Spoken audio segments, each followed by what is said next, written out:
Okay guys, so I just opened up this Maybelline 4-in-1 protector in the mail, and can you guys see all that glitter or shimmer that's in there? And this is supposed to be a 4-in-1 kind of all-in-one foundation slash tinted hydrator. Well, let's go put it on my face and find out. Hi everybody, my name is Danielle Nicole and welcome to Monetary Makeup. I am super excited for today's video because we are going to be trying the new Maybelline 4-in-1 protector. I picked up the shade 00 Fair Light, which is the lightest shade that Maybelline has to offer. So I'm hoping it's not going to be too dark on my skin, but we'll find out. I'll be doing the application for you, a wear test, and of course be showing you swatches at some point. And while we review this lovely product here, the topic of the day is going to be, is Social Security enough for me? So stick around if you're excited to get started. Don't forget to hit the like button and let's get started. Okay, so I've got you all zoomed in, so let's get started with the application of this Maybelline 4-in-1 Perfector. I think I called it Protector earlier, but it's 4-in-1 Protector. And again, I have the shade 00 Fair Light. Now, Maybelline, if you're watching, why do they do these applicators? I know they're antibacterial now, but I'm just not a fan, and I know you can pop off these applicators, but I'm not a fan of that either. So we're just going to start twisting this up until the product comes out.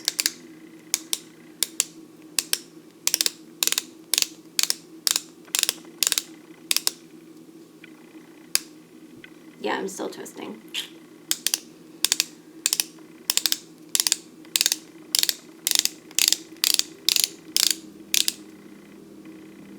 Okay, there we go. It is starting to come out now.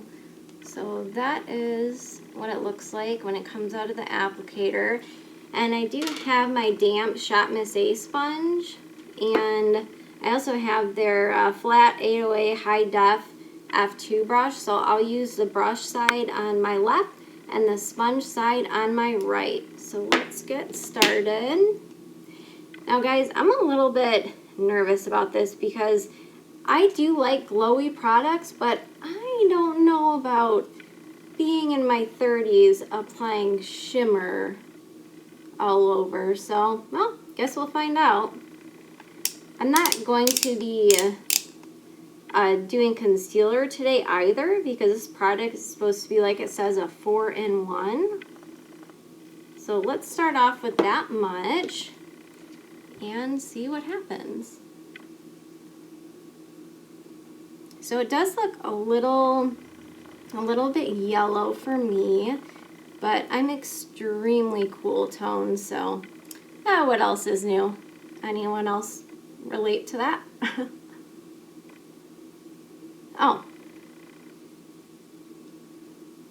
I can't really tell if it has a scent. It seems just a little bit, I don't know, like plasticky, but it might be the brush.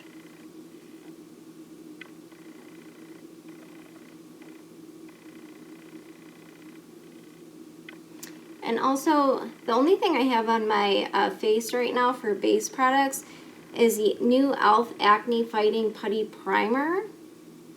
And I'm going to be doing a long-term wear test of that for you guys. I've been using it for about a month and a half now. So if you guys are interested in hearing if it's been helping my oily, dehydrated, acne-prone skin, I can definitely do that for you guys. This brush is amazing. I think I paid $1 or $2 for it too. And Steph, I don't know if you're watching, but I ordered this ColourPop Barbie collection for my daughter, and I loved it so much I went back and ordered one for myself. So I'm using the baby mirror, as I call it, today.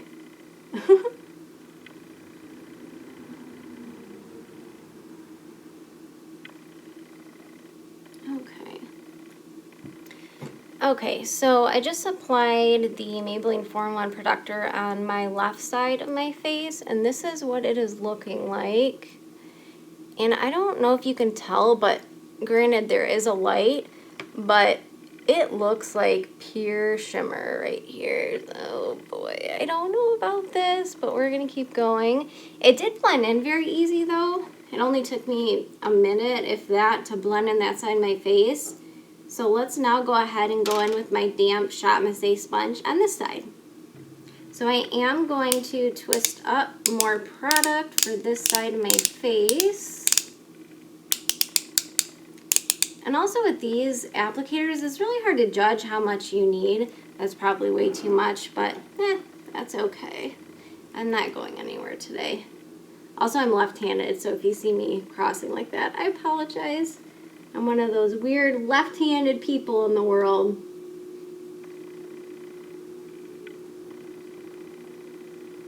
Okay, so let's start with that much, and let's get blending.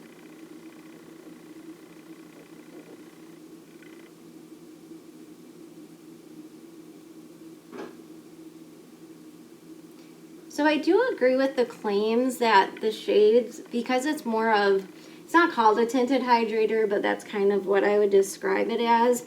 So the shade is actually working out perfectly. When I first put it on my face, it was definitely too dark, but it did adapt to my skin tone, which is really nice.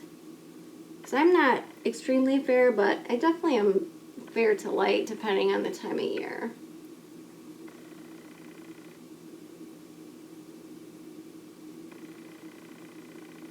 Okay, well, that did blend in really quickly as well.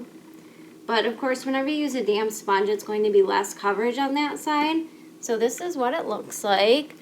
Sponge side, brush side.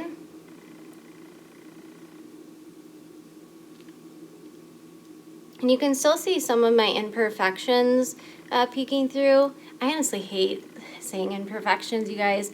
We all have skin, pores, breakouts, but anyways, you can still see that peeking through.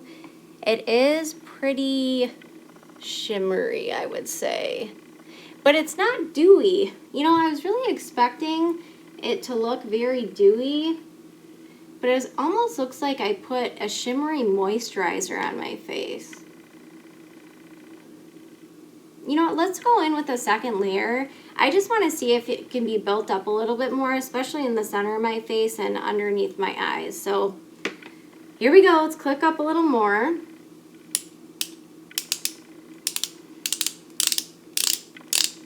You really have to click this thing too to get it working. But that's all right. Whoa, I just put a little bit too much. Again, that's why I'm not a fan of these applicators. It's just so hard to judge how much you need.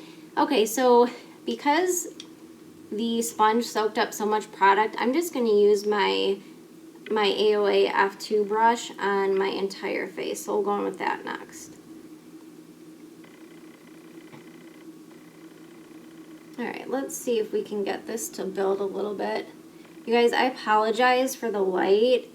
It is so dark and dreary in Michigan today. I just have hardly any sunlight, so I'll try to give you guys an outside, show you guys a natural daylight so that way you can see what it looks like.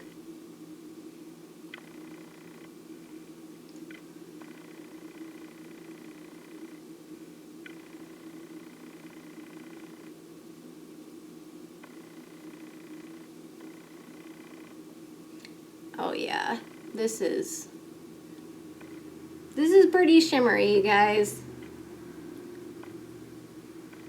I know that a lot of people were saying that it might be a dupe for the Charlotte Tilbury, but I'll tell you right now, I don't think it is.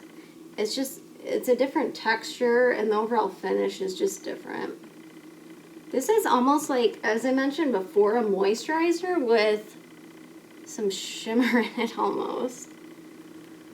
Just so you guys know, this is one of my ride or die foundation brushes. Look, I'm all for high-end products if you want it, but this brush that was $1 or $2, it came in a pack from Shop Miss A. It's my holy grail. I literally cannot live without this brush, and it's so soft too. Okay, so I think that is good. So this is what it is looking like with 2 layers with my Shop Miss A brush blended in. This side, this side.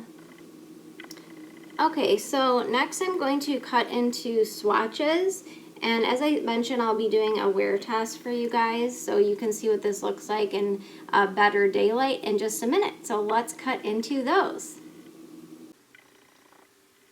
Okay guys, so it's swatch time. The first shade on the far left is the new Maybelline 4-in-1 Perfector in the shade 00 Fair Light. The next shade is the new KVD Good Apple Foundation in the shade Light 010. And the last shade is a Tarte Hydroflex Serum Foundation in the shade 14B. Now it's interesting, there is a slight difference in shades, but I think they did a very good job on the undertones of all of these foundations because all 3 of these are practically a dead-on match. So for any of my shade twinsies out there, the Tarte Hydroflex in 14B and the KVD Good Apple in Light 010, those are exact matches for my skin tone. So hopefully that was helpful, and let's get back to the video. Hey guys, I just wanted to pop on really quick because I just finished all of my makeup and I wanted to show you what was happening. So just so you know, for bronzer, I used the Fenty Cheeks Out bronzer in the shade Amber and Butta Biscuit. And for highlighter, I went in with the Danessa Myrics Dew Wet Balm in Hot Water and Morning Dew. Sometimes I mix the two, so that's what I did today. Lips and cheeks are the Stila Petunia Convertible color. And one thing I noticed, I also did not use any setting spray, but as I was applying my highlighter and blush, the Maybelline 4-in-1 Perfector, I don't know if you can see here, but it just completely picked up on itself. And I tried using a brush, a sponge, my finger. So I wouldn't say it plays nicely with other products, especially any sort of balm or liquid products. I use mostly creams instead of powders, so I can't tell you if it would do better with powders. But as far as creams go, I did let it sit for a little bit, and as I went in, especially right up on my highlighter, it looks like there's a big patch missing right there. So just so you guys know, when I do the check-in at the end of the night, if it's still missing, I'll be curious to see. So okay, I will see you guys in a moment where we are going to talk about Social Security. Hey guys, so while we talk about the topic of the day, I thought I would go to my second home, which is basically in the woods outside where I live in northern Michigan, and just have a regular one-on-one conversation with you guys. So I know I mentioned before that Social Security is typically something most people don't really think about until they get closer to retirement age. And this is a huge mistake. And I know you might be thinking, well, why do I need to be worried about Social Security? I'm only 30 or 20 even. Well, the biggest reason is, years ago, it wasn't necessarily guaranteed, but most people who worked in factories and a lot of teachers and companies like that where you have pension plans, they were practically guaranteed as long as you worked there for X amount of years. So this is fantastic because it was a way to supplement Social Security for retirement income. So if you knew that your Social Security was probably not going to be enough to have a comfortable living in retirement, you could fall back on your pension plan. But unfortunately, in 2021, that's just not the case anymore. Pensions are really becoming obsolete. So what this means for those of us who are not retired yet is we are going to have to find other ways to supplement our retirement income. We can't really just rely on Social Security anymore. So there are a few different investment and insurance products that you can use to do this. So let me know, you guys, if you want me to talk about some of those solutions in my next video. I can definitely do that for you. So go ahead and comment monetary makeup in the comment section down below and let me know if that's something you'd even like me to talk about. If not, that's okay. Also, this makeup has been on now for about 6 hours and I still see that patch. I don't know if you guys can see right here, especially on my cheeks and highlighters, but this side, it's weird, this side seems okay, but this side completely picked up on this patch. So I will check in with you all at the end of the night so that way you can see how all this makeup wore. If you're getting value out of the video so far, don't forget to hit the like button and I'll see you in a little bit. Hello everybody. So my Maybelline 4-in-1 Perfector has been on now for about 7 hours, so not quite as long as a day as I expected, but I think this is as much daylight as I'm going to get. So this is how it is looking. I definitely still see that patch on this side. This side's looking okay. So the biggest thing I would say, as I mentioned when I was first trying on this Perfector, is it basically seems like I just put a moisturizer on that has glitter or shimmer in it. So, and you know, at the end of the day, I don't even think this is really worth it to be used as a highlighter. I think there are so many other options that you could use for a highlighter, especially the new e.l.f. Jelly Pop highlighter. Have you guys tried that? Oh my gosh, it is one of my favorite new cream highlighters, and it definitely does not pick up like these products did on top of this Perfector. So this is going to be a thumbs down for me, unfortunately, but I am glad that I tried it. So just wanted to thank you guys for stopping by, spending your time with me, and I will see you in my next video. Have a great night. Bye guys.